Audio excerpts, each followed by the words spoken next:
ꯍꯥ ꯃꯌꯥꯝꯗꯨ ꯑꯩ ꯃꯣꯝꯄꯥꯛ ꯇꯨꯗꯦꯕꯀꯣ ꯁꯤ ꯃꯣꯝꯄꯥꯛꯁꯤꯅ ꯌꯨꯝꯗꯩ ꯄꯤꯔꯛꯄꯅꯤꯅꯅꯦ ꯑꯗꯨꯝ ꯍꯥꯏꯗꯤ ꯂꯥꯂꯣꯠꯇꯨꯁꯨ ꯌꯥꯝ ꯐꯠꯇꯦꯅꯀꯣ ꯃꯣꯝꯄꯥꯛꯁꯤꯁꯨ ꯊꯝꯕꯩ ꯃꯊꯧ ꯇꯥꯏꯀꯣ ꯑꯗꯒꯤ ꯃꯣꯝꯄꯥꯛꯁꯦ ꯑꯃ ꯊꯝꯃꯒꯦ ꯑꯗꯒꯤ ꯑꯗꯨꯝ ꯂꯥꯂꯣꯠ ꯑꯣꯏꯅ ꯇꯧꯔꯅꯤ ꯇꯨꯅꯕꯩ ꯃꯤ ꯀꯧꯏꯅꯤꯀꯣ ꯃꯌꯥꯝ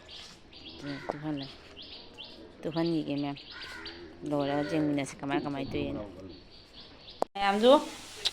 ꯃꯌꯥꯝꯗꯨ ꯑꯩꯁꯦ ꯁꯤꯗꯅꯦ ꯔꯖꯥꯏ ꯍꯥꯏꯗꯤ ꯕ꯭ꯂꯦꯡꯀꯦꯠ ꯀꯩꯅꯣ ꯇꯧꯍꯜꯂꯦꯕ ꯃꯣꯟꯒ ꯃꯣꯝꯄꯥꯛꯀꯀꯣ ꯑꯩ ꯏꯄꯥꯝꯒꯤꯗꯩ ꯄꯤꯔꯛꯄ ꯃꯣꯝꯄꯥꯛꯇꯣ ꯑꯗꯨꯗ ꯑꯃꯨꯛ ꯇꯨꯊꯣꯛꯏꯅꯦꯕꯀꯣ ꯃꯌꯥꯝ ꯑꯗꯨꯗꯣ ꯍꯧꯖꯤꯛ ꯑꯅꯤꯈꯛꯅꯦꯕꯀꯣ ꯇꯨꯔꯤꯗꯣ ꯃꯌꯥꯝ ꯑꯅꯤꯁꯦ ꯄꯨꯡ 12 ꯇꯥꯔꯦꯀꯣ ꯆꯥꯛ ꯂꯥꯝꯃꯝꯃꯅꯤꯗꯣ ꯁꯤ ꯑꯣꯏꯅ ꯄꯤꯖꯕꯤꯔꯒꯦ ꯆꯥꯒ ꯑꯗꯩꯗꯤ ꯁꯤ ꯕꯣꯟꯁꯤꯒꯀꯣ ꯌꯦꯡꯃꯤꯟꯅꯔꯁꯤ ꯑꯇꯩꯁꯨ ꯀꯌꯥꯝ ꯀꯥꯏꯃꯨꯛꯀ ꯇꯨꯔꯒꯦ ꯍꯥꯏꯕ ꯌꯦꯡꯁꯦꯕꯀꯣ ꯃꯌꯥꯝ ꯁꯤ ꯇꯨꯕ ꯂꯣꯏꯗꯣꯔꯦ ꯍꯥꯏꯗꯤ ꯍꯥꯟꯅꯅꯦ ꯑꯝꯇꯪ ꯀꯥꯞꯊꯣꯛꯏꯅꯦꯕ ꯃꯌꯥꯝ ꯁꯤꯁꯦꯀꯣ ꯄꯥꯅꯤꯕꯤ ꯄꯤꯅꯍꯦ ꯍꯥ ꯂꯥꯎꯒ ꯁꯤꯒ ꯂꯩꯔꯦꯀꯣ ꯇꯨꯕ ꯂꯣꯏꯗꯦ ꯃꯌꯥꯝ ꯃꯣꯟꯕꯨꯗꯤ ꯇꯨꯔꯦ ꯃꯣꯟ 3ꯈꯛ ꯑꯣꯏꯅ ꯇꯨꯔꯅꯤ ꯃꯣꯟ ꯍꯥꯟꯅ ꯇꯨꯈꯠꯂꯤ ꯃꯣꯝꯄꯥꯛ ꯇꯨꯕꯗ ꯌꯦꯡꯃꯤꯟꯅꯔꯁꯤꯀꯣ ꯇꯨꯕ ꯂꯣꯏꯔꯛꯇꯔꯦ ꯍꯧꯖꯤꯛ ꯃꯣꯟꯁꯦ ꯍꯣꯔꯦꯟ ꯀꯨꯞꯁꯟꯈꯤꯗ꯭ꯔꯥ खंडे अच्छा सुंदर हो जाएगा ना अच्छा लोइदोरे मैम सिना 40 लूना चल तूरे का तू लोगे चंगा लग गया तेईसु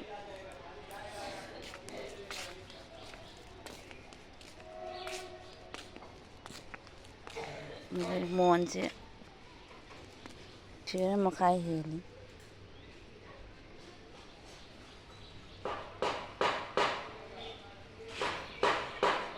ये फटा फटा थोड़ा है ये कपड़ा से सिलाई किया था ना फटा हुआ नहीं है हाँ कपड़ा था जो उल्टा कर दिया है ना हाँ वो हाथ भिजा कर पानी से सब पोछ देने से सब निकल जाएगा उल्टा कर दिया तो नया हो गया कपड़ा मोन तरुक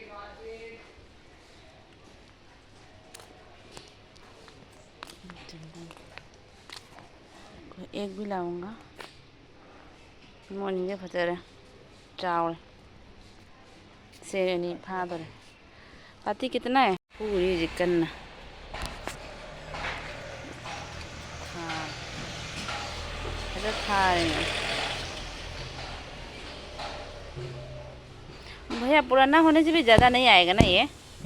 साइड में ना नहीं आएगा ना नहीं आएगा अच्छा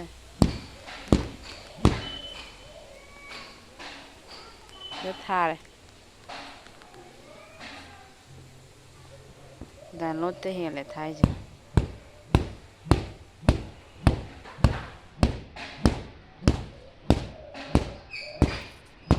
जब फूरी मोई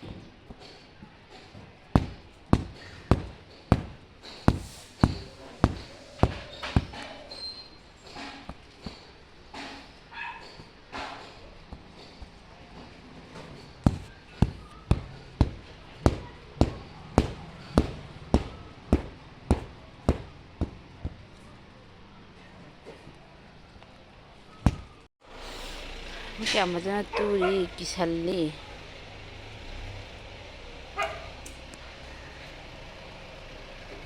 40 किलो से ज़्यादा होगा क्या भैया ज़्यादा नहीं है ना ना सेनी फोन तो ही नहीं है थारी भजना ये मायना थोड़ा दबेगा हाँ थोड़ा सा दबेगा भी लेकिन कपड़ा भी ठीक हुआ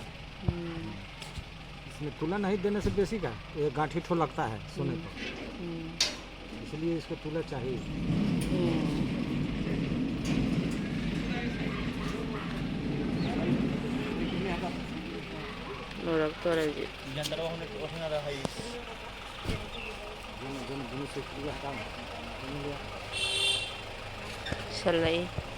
चलो जंगलके में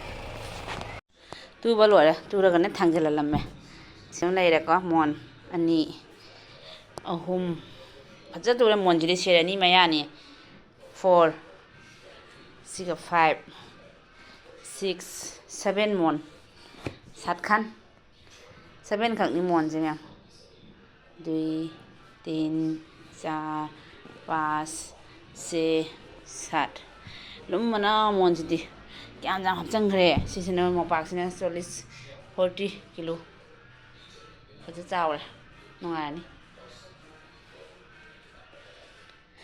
xin mẹ thà đấy hồi là cái tàu cái này thằng chân là coi này ổn môi này thì người ta thằng chân là môi mi mấy nè tu đi nè bà quả nó thằng chân là được nó trả cái gì nè hồi là khơi thằng chân đó ngâm môi thì nè bà quả môi này người ta thằng chân là gỗ môi thằng chân bị đâm mẹ thằng chân bị đâm ghẻ môi nó thằng chân bị đâm mẹ sự cái này đấy chứ phải bung gì bút đi thả rồi tôi bảo xong phải mua mà lấy xí cái ổi nhẹ mà quá tôi nó chập tí trà đây rồi cái đấy phải dùng bút gì tàu đi khăn rồi bồ rồi cha thì cái mẹ hào kem thơm mi khơi anh em tôi là bị đây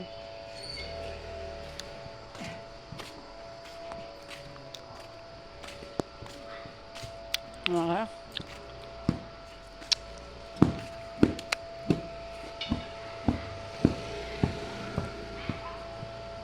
rồi dùng bút đi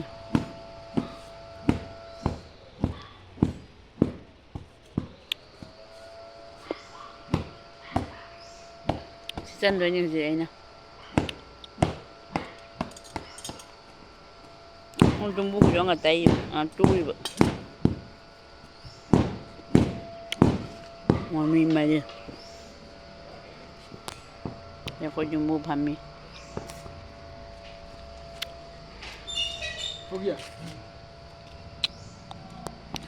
ra tôi bút đàng hoàng hay xe bút